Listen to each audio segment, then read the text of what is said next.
আমরা সবাই নিঃসন্দেহে এরকম ভালো ভালো স্বপ্ন দেখতে চাই। আমরা কেউই ভয়ঙ্কর কোনো স্বপ্ন দেখতে চাই না। আমরা নিঃসন্দেহে এমন স্বপ্ন দেখতে চাই রাতের বেলায় যেই স্বপ্নে আল্লাহ তাআলার পক্ষ থেকে আমাদের জন্য দিক নির্দেশনা থাকবে, অথবা কোনো সুসংবাদ থাকবে, কিংবা থাকবে আগাম কোনো সতর্কতা বাণী। এ জাতীয় ভালো স্বপ্ন যদি আমরা দেখতে চাই তাহলে আমাদের কি করা উচিত? সেক্ষেত্রে সর্বপ্রথম আমাদের যেটা করতে হবে, আমাদেরকে সত্যবাদী হতে হবে। সাধারণত সত্যবাদীদের স্বপ্ন সত্য হয়ে থাকে। যেখানেই সত্য সেখানেই যেন আমার অবস্থান হয়, আমি যেন সবসময় সত্যের পক্ষে থাকি। 2 নম্বর হচ্ছে আকলুল হালাল, আমাকে হালাল খেতে হবে। যারা হালাল খায় তাদের স্বপ্ন সাধারণত সত্য হয় এবং অর্থবহ স্বপ্ন হয়। পাশাপাশি আল্লাহ তাআলার দেয়া যে আদেশ নিষেধ সেগুলো আমাকে মেনে চলতে হবে।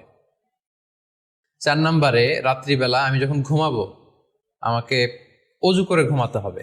ওই ইয়ানামু আলা তাহারা, পবিত্রতার সাথে যদি কেউ ঘুমায় তাহলে অজু করে ঘুমালে রাতে সে যে স্বপ্ন দেখবে সাধারণত সে স্বপ্নটি সত্য হয়। যদি সম্ভব হয় ক্যাবলামুখী হয়ে শোয়া, ক্যাবলামুখী হয়ে আমরা শুতে পারি।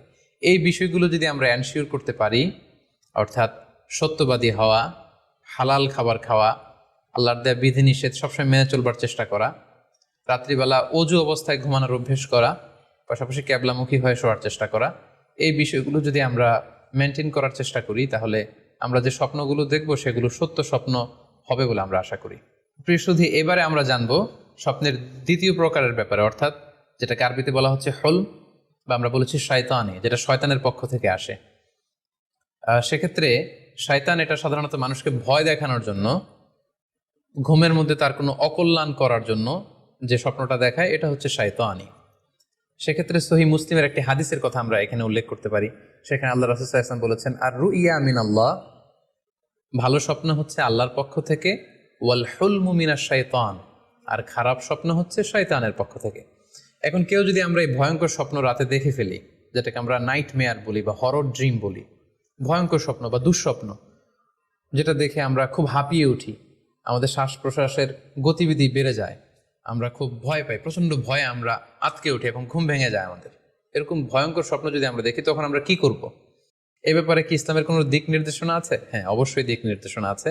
সেক্ষেত্রে আমরা সহিহ মুসলিমের একটি হাদিস উল্লেখ করতে পারি এখানে, যেখানে আল্লাহ রাসূল সাল্লাল্লাহু আলাইহি ওয়াসাল্লাম বলেছেন, ইযা রাআ আহাদুকুম আর রুইয়া ইয়াকরাহুহা, তোমাদের কেউ যদি রাতে এমন কোনো স্বপ্ন দেখে যেটা সে অপছন্দ করে, মানে ভয়ঙ্কর ভীতিকর দুঃস্বপ্ন যদি সে দেখে, তাহলে ফাল ইয়াবসুক আন ইয়াসারিহি সালাসান, সে যেন তার বাম দিকে 3 বার থুতু ফেলে। ওয়াল ইস্তাঈদ বিল্লাহি মিনাশ শাইতানি সালাসান, আর সে যেন শয়তানের ব্যাপারে আল্লাহ তাআলার কাছে 3 বার পানাহা চায় বা আশ্রয় প্রার্থনা করে।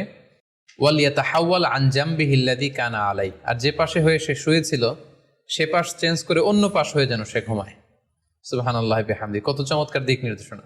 এবং সুনানে ইবনু মাজায় আরও একটি সহিহ হাদিস আমরা এখানে উল্লেখ করতে পারি, যেখানে আল্লাহ রাসূল সাল্লাল্লাহু আলাইহি ওয়াসাল্লাম বলেছেন, ইযা রাআ আহাদুকুম রুইয়া ইয়াকরাহুহা, কেউ যদি রাতে খারাপ বা ভয়ঙ্কর কোনো স্বপ্ন দেখে, ফালিয়াতাহাওয়াল, সে যেন তার বিছানা চেঞ্জ করে নেয়, জায়গা চেঞ্জ করে নেয়। অর্থাৎ সে যে বিছানায় শুয়েছিল সেখানে না শুয়ে অন্য কোথাও শোবে, অথবা যেই টার্নে শুয়েছিল অন্য টার্নে চলে যাবে, ডানে হলে বায়ে, বায়ে হলে ডানে।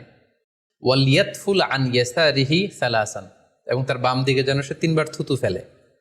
ওয়াল ইয়াসআলিল্লাহ মিন খায়রিহা ওয়াল ইয়াতাআওয়ায মিন শাররিহা, এবং সে যেন এই স্বপ্নের ভালো দিকটা আল্লাহ তাআলার কাছে কামনা করে, এবং এই স্বপ্নের মন্দ বা অকল্যাণকর দিক থেকে যেন সে আল্লাহ তাআলার কাছে পানাহা চায়। সম্মানিত সুধীমণ্ডলী, এই হাদিস দুটির আলোকে আমরা বুঝতে পারি যে কেউ যদি হরর ড্রিম বা নাইট মেয়ার, যেটাকে আমরা দুঃস্বপ্ন বা ভয়ঙ্কর স্বপ্ন বলছি, এই ধরনের স্বপ্ন অনেকেই দেখে থাকে এবং আমাদের কাছে প্রায়ই বলে যে সে দুঃস্বপ্ন দেখে রাতের বেলা, ভয়ে সে ভড়কে যায়, আতকে ওঠে, ঘুম ভেঙে যায়।